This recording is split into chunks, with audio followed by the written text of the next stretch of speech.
I hope you all can see me.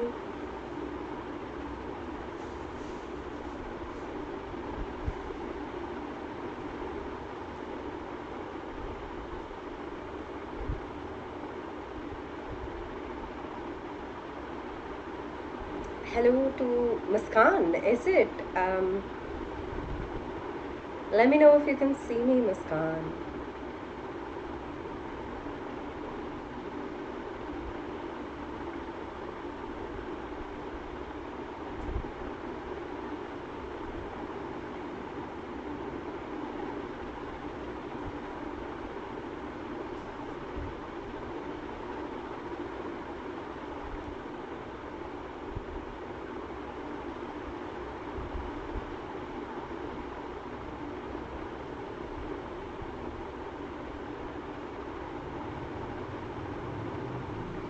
I'm good, Muskan. How are you?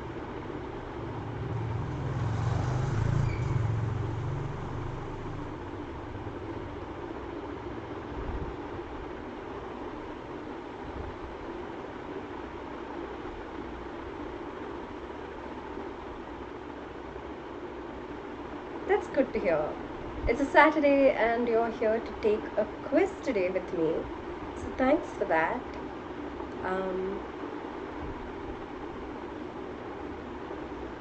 As usual, to everyone who may see this later, I'm Shree. I'm your English educator of grades 11 and 12. Mondays, Wednesdays, Fridays, we do grade 12. Tuesdays, Thursdays, Saturdays, we do grade 11. 3 to 4 is our class timing. Every time we finish 2 lessons, we generally do a quiz to revise the 2 lessons, and we do it in the MCQ format. And so we've just finished 2 lessons for grade 11, and so we're going to be doing the quiz today. And I'm gonna show you the Menti quiz today. And this is the code. It's 92676172. If you don't know how to use Menti, then you basically just pull up some other device, open like a browser on it, type menti.com, put in the code, and that's it. You're good to go. It's a Menti quiz, Muskan.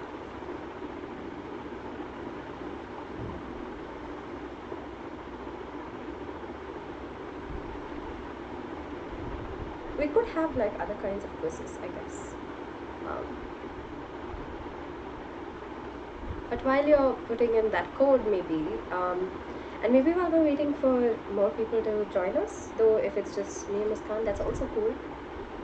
I will keep talking to you about other things, and you can see the code on the side of the screen and you can keep putting it in. I just want to tell you about the Unacademy app. I know you've probably heard about it, but it basically has a lot of really cool features, and you can download it for free, and you can try a lot of those features for free.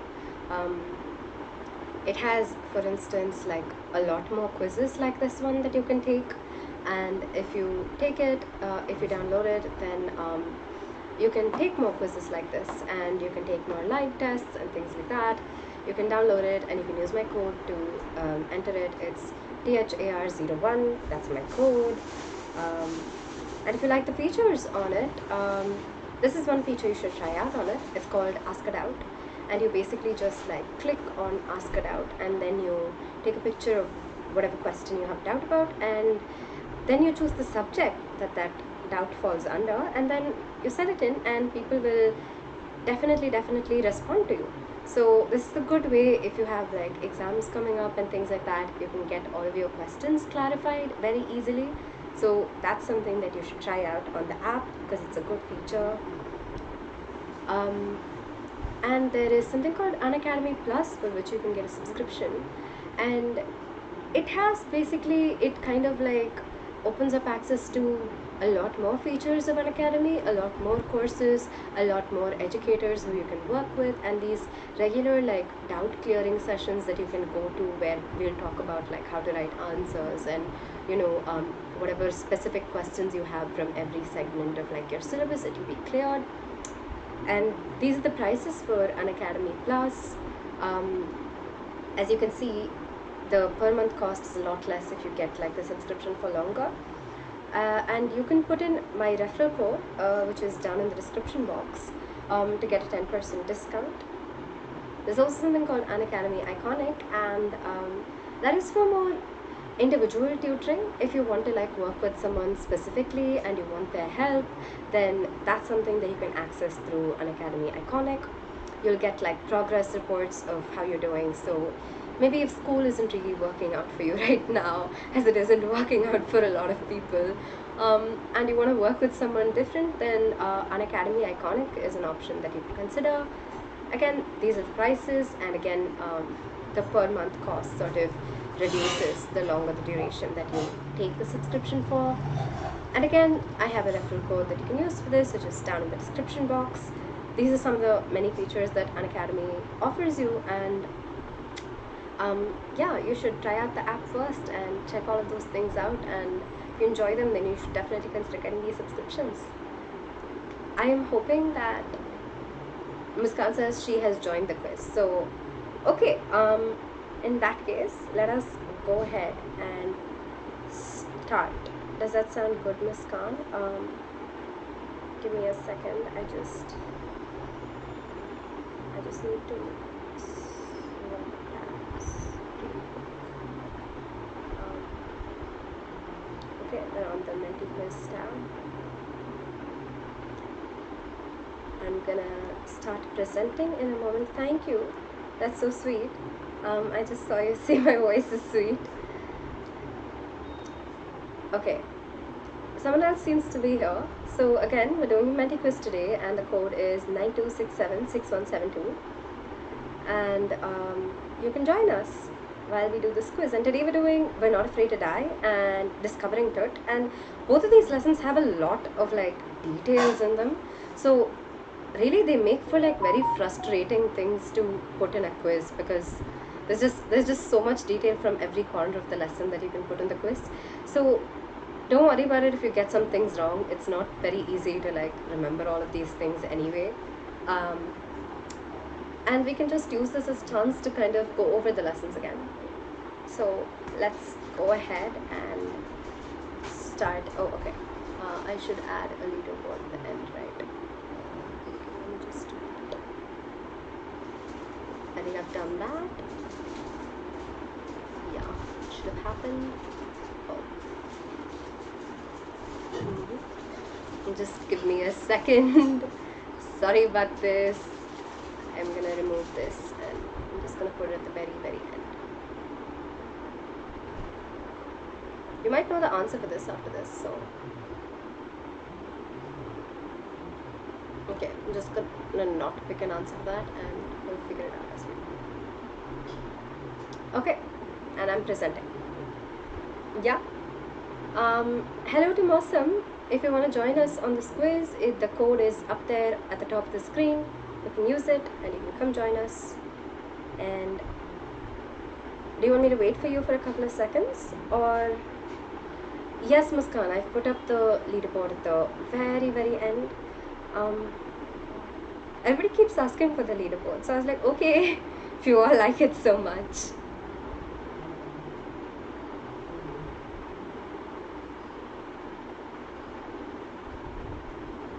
Okay, I don't know if more of you are here, but I'm gonna go ahead and start the quiz because it's 3:10 and we have quite some questions to get through today, and we'll also probably need to talk about some of them. So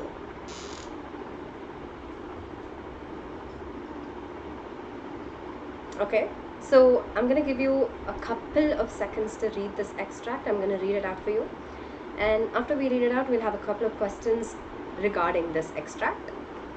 For the longest time, Mayday and I, a 37-year-old businessman, had dreamt of sailing in the wake of the famous explorer, and for the past 16 years, we had spent all our leisure time honing our seafaring skills in British waters.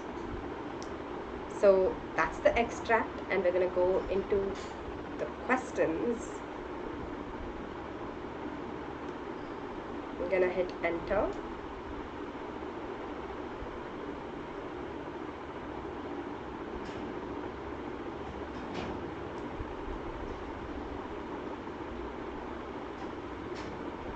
So you basically have to pick the author of that extract. And there are two authors.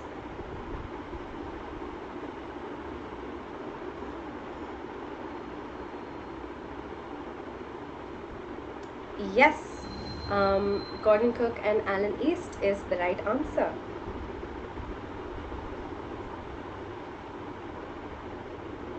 Okay, question 2.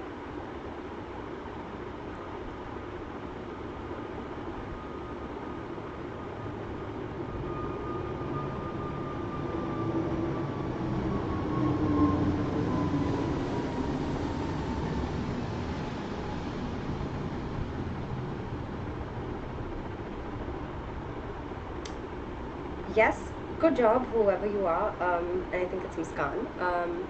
John or Jonathan is the person who says, "We're not afraid to die if we can be together," which becomes the title of the story.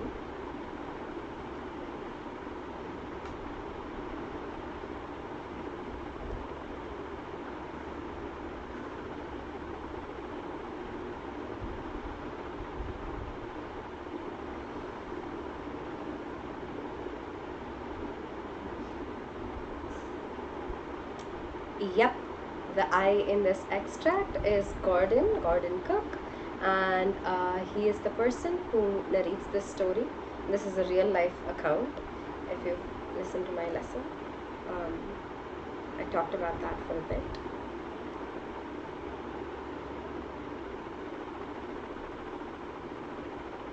This is an interesting question. It's more analytic question, right? You look at the extract and you're like, what does it tell us about these two people, about Mary and Gordon?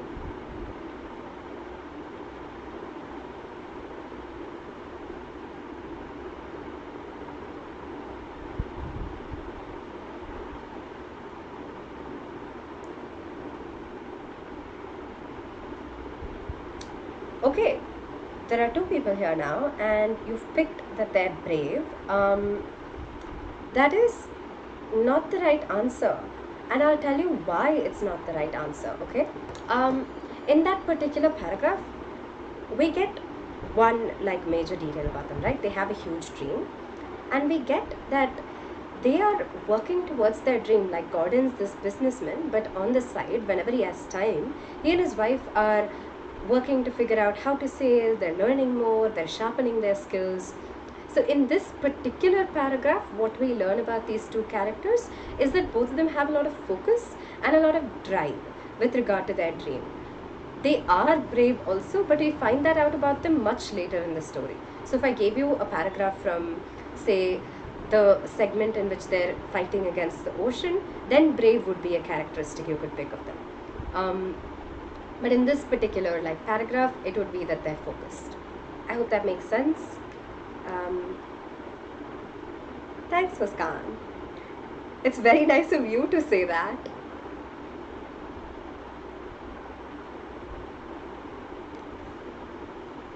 This is a fun question. What is the name of the boat?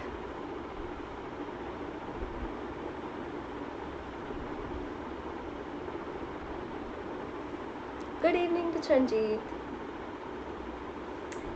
Yes, it is Wave Walker. Yeah, that is a very easy question.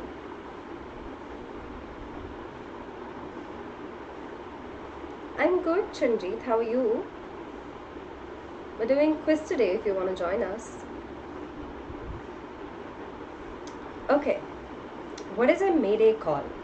They make this call sometime in some story.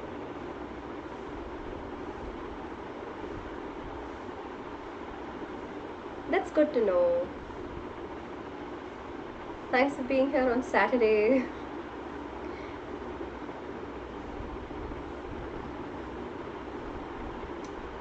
Yeah, a Mayday call is a call for help, and they make it in the middle of the lesson when they find out that very terrible things have happened to their ship, and we'll talk about what that is in a bit.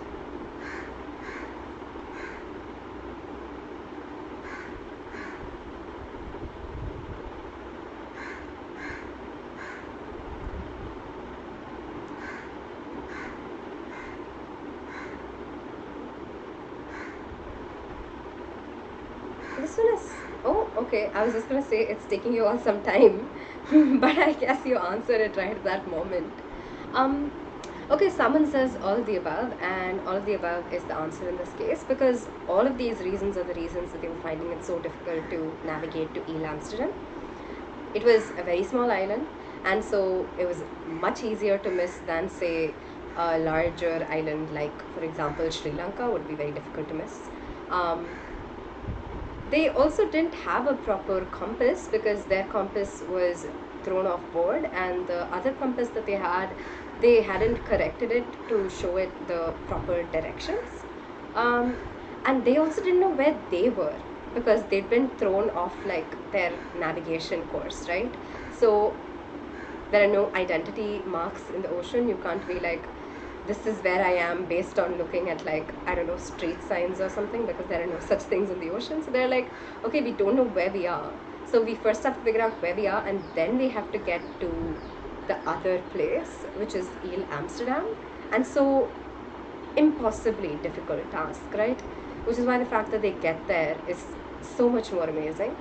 And so it's all of the above. Yes, I see a lot of people here. Hina and Techie. I take it that's not your name. Are you all going to join our quiz? Because I can wait for you for a couple of seconds. The code is 92676172. I'm just going to put it down in the chat so you can copy paste it, I think. A lot easier.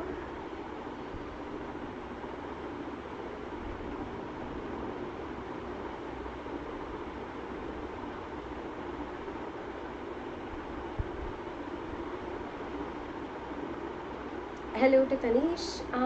Yeah, Tanish, we'll be doing the next question soon. I just think a couple of people have just joined the chat, so I'm gonna wait a little bit to see if maybe they want to join the quiz also.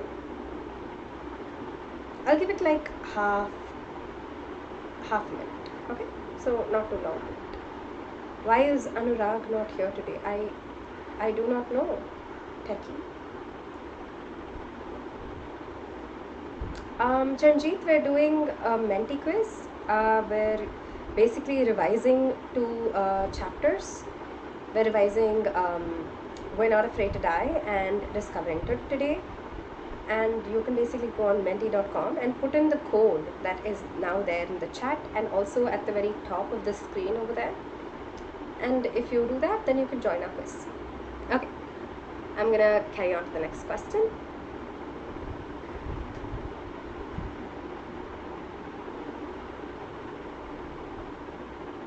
Okay.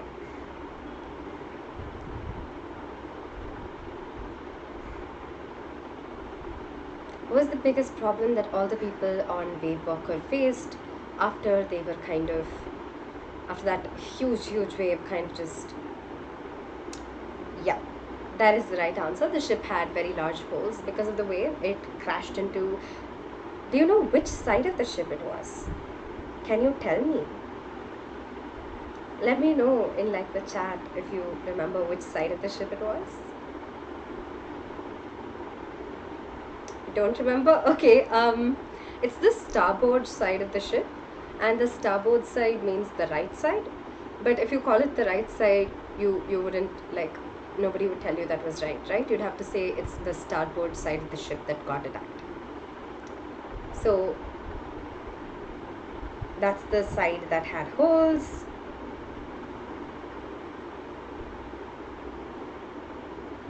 I'm just going to type out the spelling in the chat because my pronunciation of it makes me feel like I don't know how it's spelled.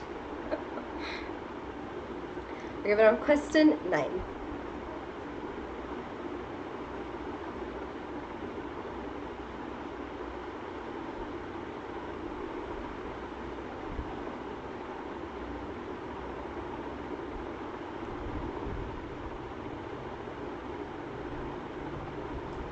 Okay, 2 different answers. Somebody says Howard Carter and somebody says A.R. Williams. A.R. Williams is the person who wrote Discovering Tut, but Howard Carter has a feature in this story, and we'll probably come to a question that talks about why in a bit. But for some fun tidbits, do you know that it's called the Saga Continues because A.R. Williams has actually written a lot of things about King Tut before, and the process of like archaeologists working with King Tut. There are all these articles that he's written on National Geographic, and if you go look it up, then you can read all of them. So this is like a specific area that it's A.R. Williams, which is correct, Muskan. He's worked on this actually quite a lot.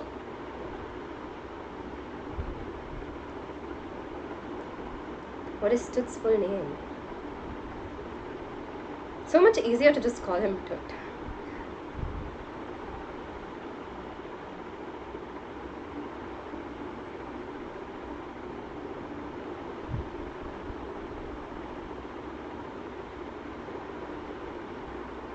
I am surprised that this is taking you all some time. But you got the right answer. Yes, Tut's full name is Tutankhamun, and his name has special significance, which we will talk about soon, I think.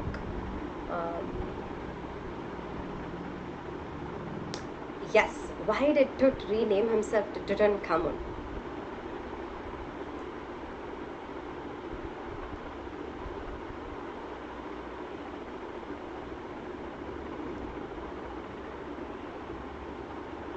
Y'all are doing really well. Like, these two lessons really have a lot of very like tiny details, and y'all seem to remember most of them, which is great.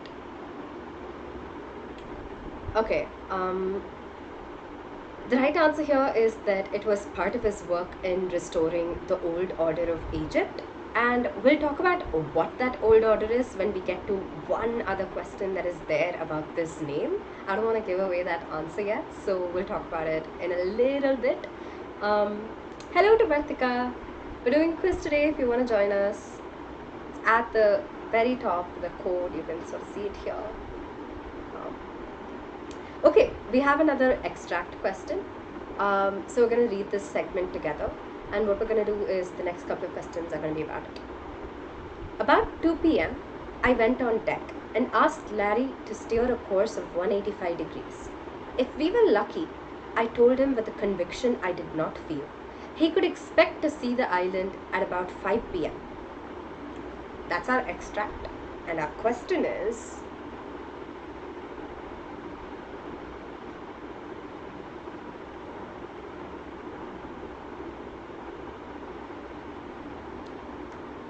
oh, sorry about that. That was an accident.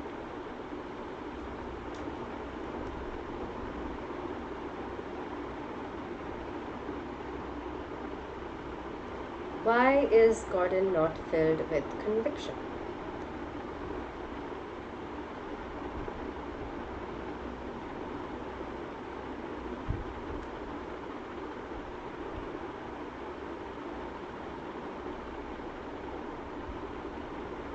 Okay, he did the calculations and doesn't trust himself is the answer that everybody has given.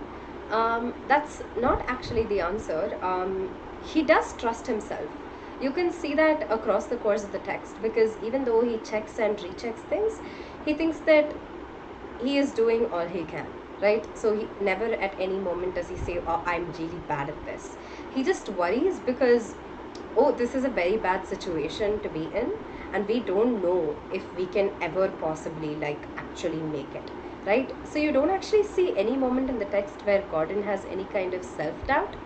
He is always worried more about external circumstances and the situation that they're in. So here the answer would be that he thinks that the odds of them finding the island are very bad. I hope that makes sense. It's actually also a very telling thing that Gordon doesn't ever express any kind of self-doubt in himself, right? In a crisis especially, we're all like tempted to express a lot of self-doubt in ourselves, but Gordon's just like, these are such bad circumstances, and somehow we will make it. We have to make it. We must make it. So in that sense, he doesn't ever like question himself until the very end when he thinks he has failed them. Yeah, What pushes Gordon to keep trying to save the ship is his children. I'm looking at the chat. Can you tell me like what the children do? I wanted to try and put this in the quiz somehow, but it was really difficult to phrase it. So tell us, like, what did the children do? What did John do, or what did Sue do that made Gordon think, okay, I have to keep going?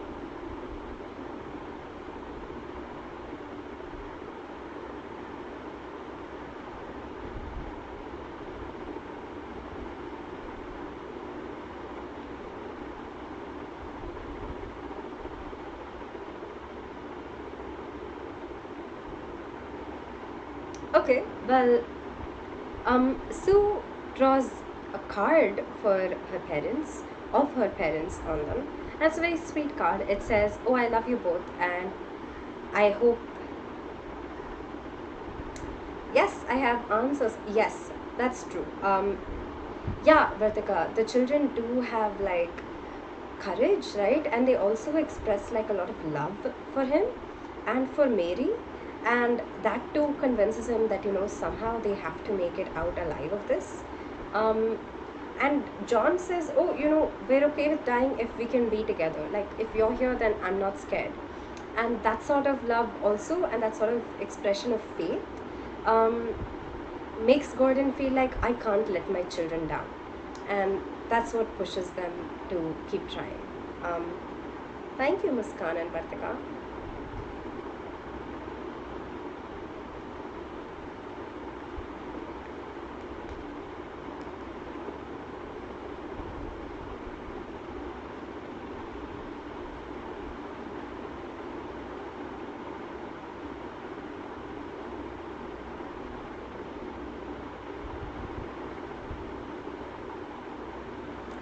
Yep, what it tells us about Sue is that she is extremely considerate in that moment, even though people are like, I mean, even though Gordon is like, I can't really pay attention to a bump on your head, he doesn't realize that she's actually deliberately making it sound like a very small thing he doesn't have to pay attention to, right?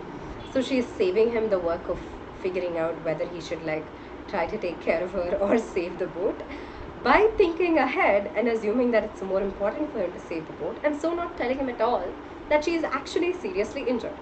So very thoughtful, very considerate girl. So, hello Shivani. We're doing a quiz today if you want to join us, and everyone's doing really well.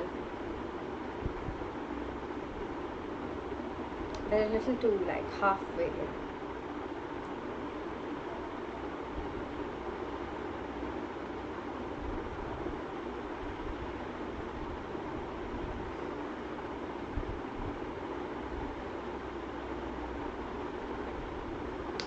Yep, everyone's right again. Everyone's really nervous when the CT scanner stops working because they think it's the Pharaoh's curse. And what is the Pharaoh's curse? Does someone want to tell me in the chat?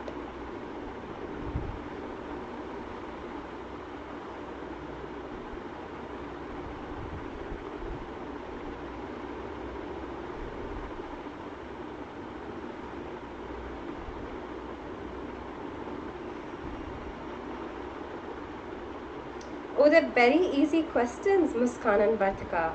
I'm sorry, do you want more difficult ones? The thing is, it isn't really possible to pick up like a lot of difficult questions from these two texts because they're very, very straightforward, you know? But maybe when we're revising like all the chapters together, I can try to find, I mean, I'm hoping that when it comes down to it, they won't ask you questions like, how heavy was Wave Walker, or how long was Wave Walker? So questions like this are probably what will come up. But we can try to pick up like more difficult things if you want. Yeah, that is the curse. That if someone wakes them up, they'll die, or that they'll be very, very disturbed. That something bad will happen to them if they disturb the Pharaoh in any way.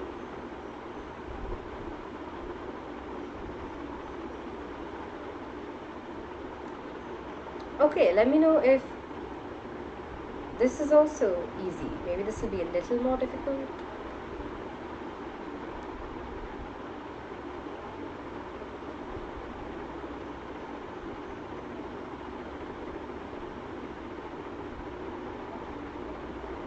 Okay, two right answers. Yeah, what the willow and the olive leaves and the lotus petals and the cornflowers reveal is that Tut was buried in March or April. And how do these things reveal this to us? You're also correct. You want to tell us how?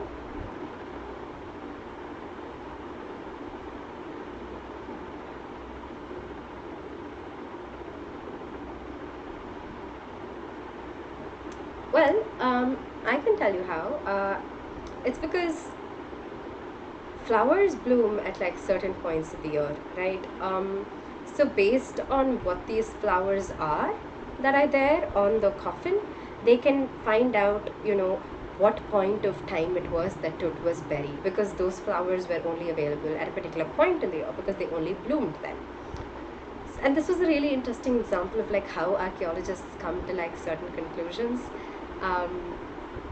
They kind of look at evidence and they're like, okay, so if these are the flowers here, then it must mean that it was this point of time of the year that Tut was buried. And that's how they come to this specific conclusion here. Oh, okay. So is this a little bit more difficult, Vartika? It's okay. Do you now understand like the logic behind the answer?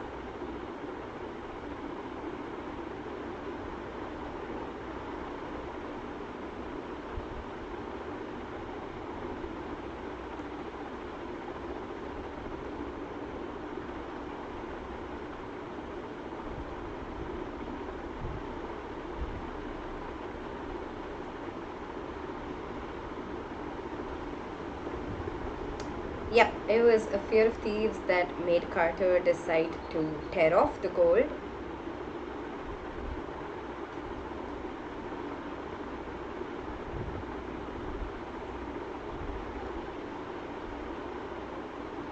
So you should know the answer to this one also.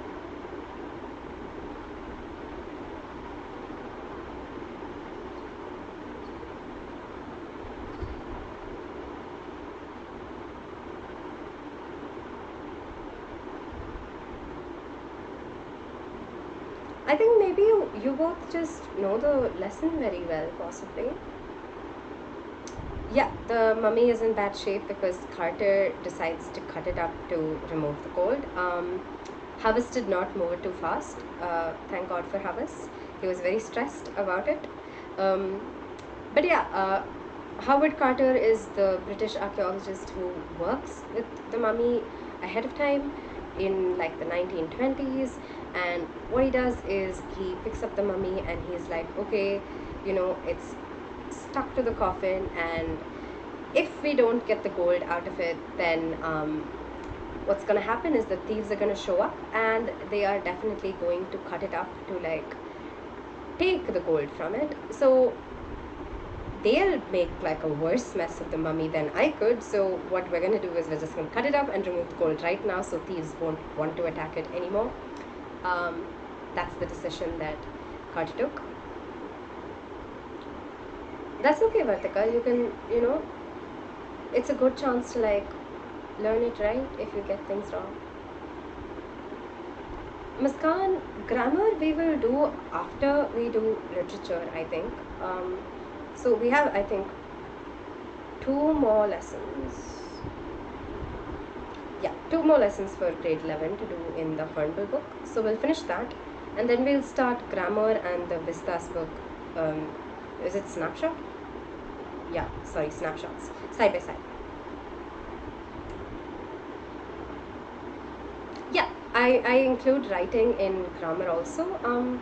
I'm hoping we can do like live sessions in which we like practice writing a little bit and practice also reading comprehension a little bit. That is the plan, Abhinay.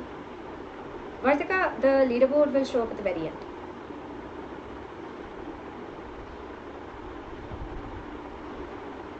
What sort of writing practice do you all want? I know you have letter writing to do and notice writing to do and things like that, and essay writing.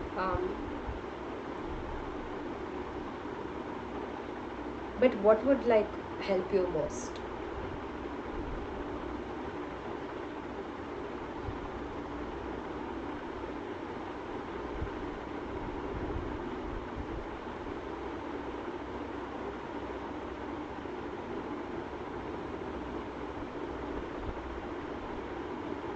Yeah, good job. I haven't chosen the right answer here previously, so I'm very sorry about that. But the answer that you've all chosen is right. Archaeology has changed because it now wants to study life and death. That's not the wrong answer, it is very much the right answer.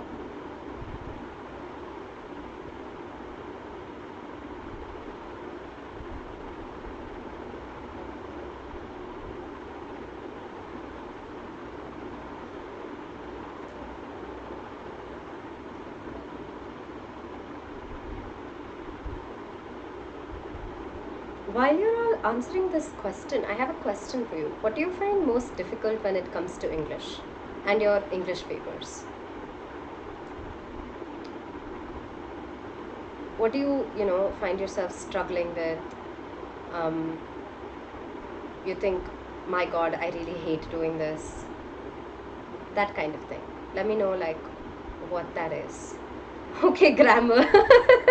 Alright, grammar. Got it, Vartika. Yeah, the right answer is that Zahi Hawass was really stressed about the experiment that they were doing with the CT scanner. He didn't know how it was going to go, if it was going to do something to the pharaoh, to Tut, the mummy, and that is the reason he could not sleep the previous night.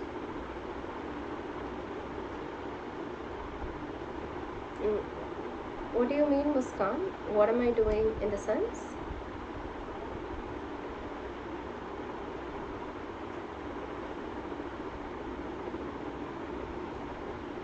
So this is the question that you have to pick all the options that are right. So there might be more than one answer that's correct, and so you have to pick all of those, not just like one answer.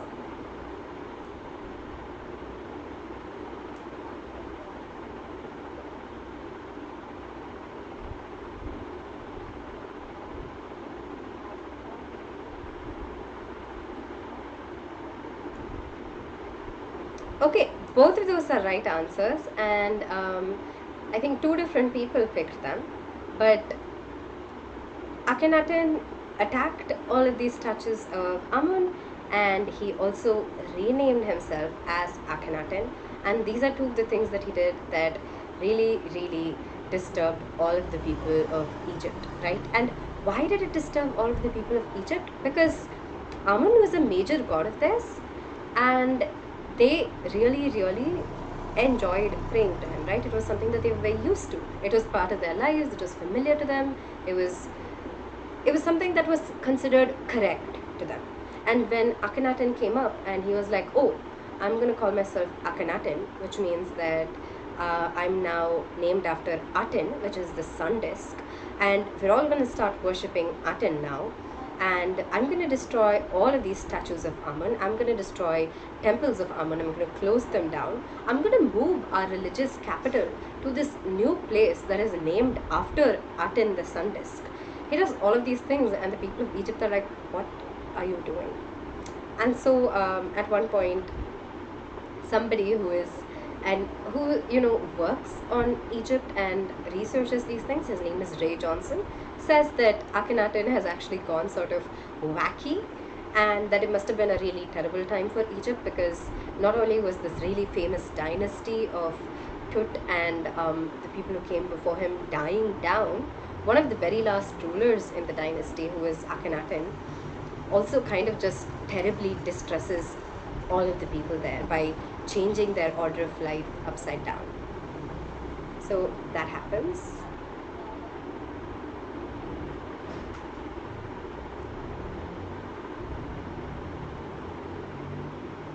Yes, and now we'll talk about Tut and what the old order that he restored was.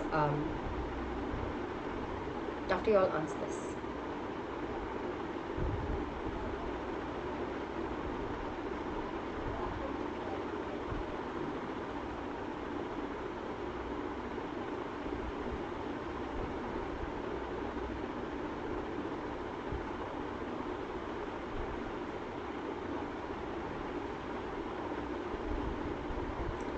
Okay, everyone got that wrong. The right answer is the living image of Amun.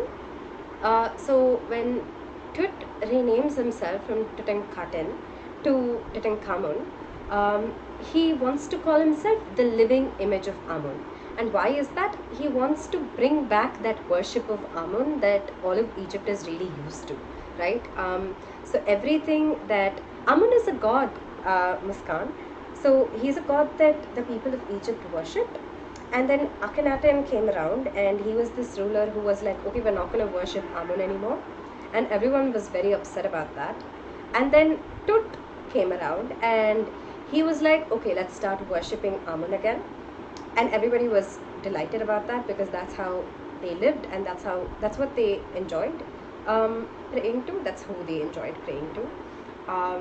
And so he restored that old religion, and he restarted the worship of Amun, and he named himself like the living image of Amun. Like he is Amun himself, come back to bring Amun back to the heights of religious worship in Egypt. So that's why this name means the living image of Amun.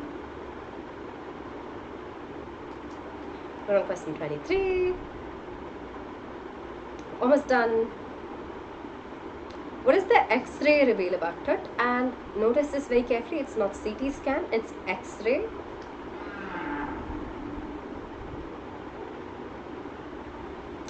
Yeah, that is what the X-ray reveals about Tut, that his breastbones and his front ribs are missing.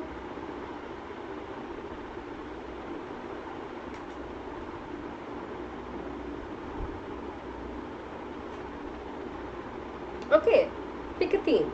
Fun question.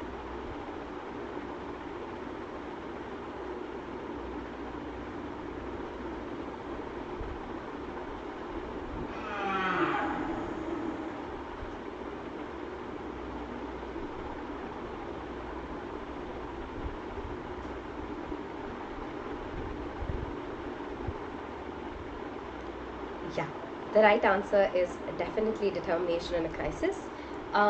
It is not hated for the ocean, and in fact, Gordon Cook and his family go on to like spend many more years on the ocean. They were on like this voyage for 17 years and things like that.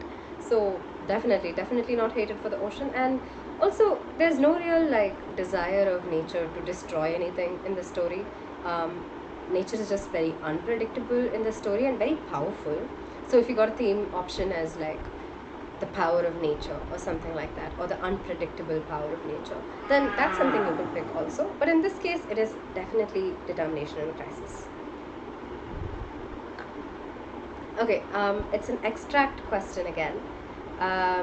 So I'm gonna read the extract out to you, and then what we're gonna do is we're gonna answer a question based on it. An angry wind stirred up ghostly dust devils as King Tut was taken from his resting place in the ancient Egyptian cemetery known as the Valley of the Kings. Dark-bellied clouds had scudded across the desert sky all day, and now were veiling the stars in cascade grey. Very interesting language.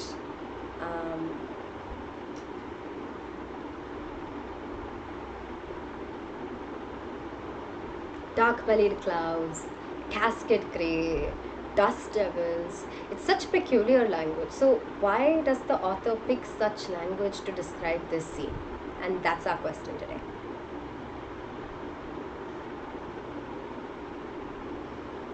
Okay, I can understand why you think that, but this question is about why this kind of language, right? The author could have just said, oh, it was a stormy day out there. But instead he says, it's an angry wind. The clouds, you know, there's cascade grayness to the sky. And all of this brings in like a kind of creepy atmosphere. And he does this very deliberately. He sets up this kind of scene. Eerie means creepy, strange atmosphere.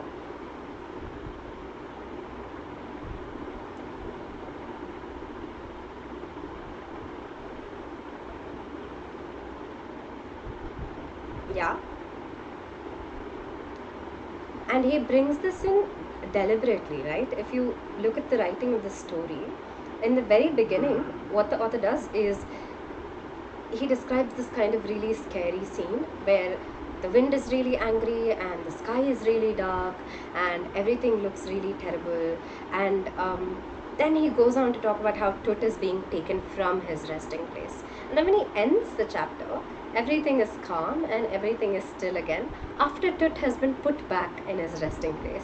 So it's a deliberate kind of like reference to the fact that there's a pharaoh's curse to removing Tut from his resting place, and that the curse is, you know, no longer applicable when he's put back there. So the author is kind of playing around with our feelings. He's trying to get us to feel some of that fear and some of that relaxation. Just 3 more questions to go, and then we will be done.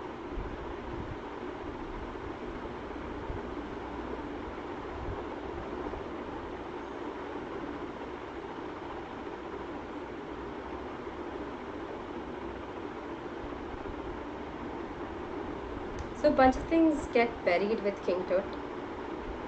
Yeah, you're right. It's linen pillowcases that are not buried with him. Linen undergarments are buried with King Tut, but not pillowcases. And why is it, you know, that all of these ordinary things are buried with King Tut? It's because the Egyptians had this belief that when you die, you can take all of the things that are around you with you to the afterlife. So in order to like prepare Tut for the afterlife, they gave him all of these ordinary things that he could use there, and extraordinary things too, all of his gold, his wealth. Okay, this is actually not the right answer. The answer to how the narrator made it back to the boat is that he was connected to a lifeline. And what happens is that he stays afloat on the sea because he's wearing a life jacket, right? But the only reason he can make it back to the boat is because he's wearing a lifeline that connects him to the boat. So when the boat moves, he too is like yanked with it, and so he gets back onto the boat. So the lifeline is what lets the narrator get back to the boat. The wave walker.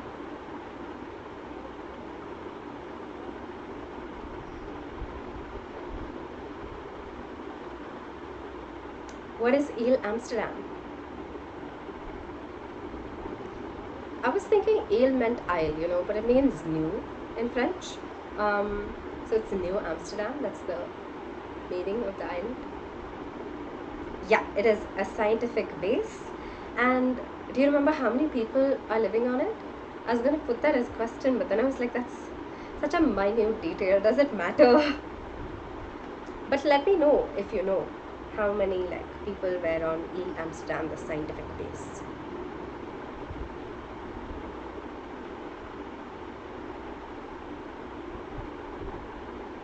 There were 28 people who were on Ile Amsterdam, the scientific base. And we have hit the very last question. It is question number 29.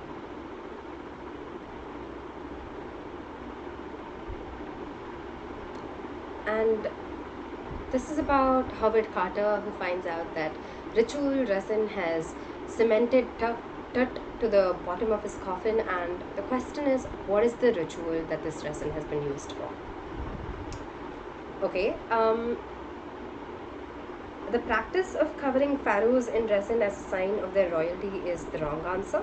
I haven't chosen the right answer here because I forgot to. I'm very sorry about that. But the right answer is the act of turning Tut into a mummy. So what they do in Egypt is when someone dies, they cover them in salt for 70 days. That dries all of the moisture out of their body. And then when that is done, they wrap linen around the bodies to mummify them. Have you seen those like images of mummies that are just like people wrapped in like cloth very tightly? And how they make the cloth stick to the body of the person is they use this thing called resin, which is a gluey substance. And that gluey substance is used in the ritual of mummification here. So that's the ritual that's taking place here. And yes, now you will have the leaderboard, I think. And Muskan, who took most of the quiz, is at the top It's a very cute like icon. Very cute dog also.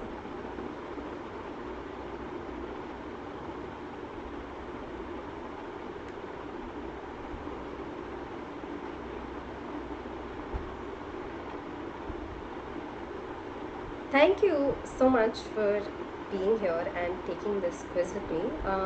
Special thanks to Muskan and Vartika, who did a lot of talking today and answered like a bunch of extra questions that I was asking in the middle also. And thanks to Muskan for staying for the entirety of the quiz. I hope you had some fun. I hope you all liked it. And if you're watching this much later, then I hope it could help you a little bit in revision.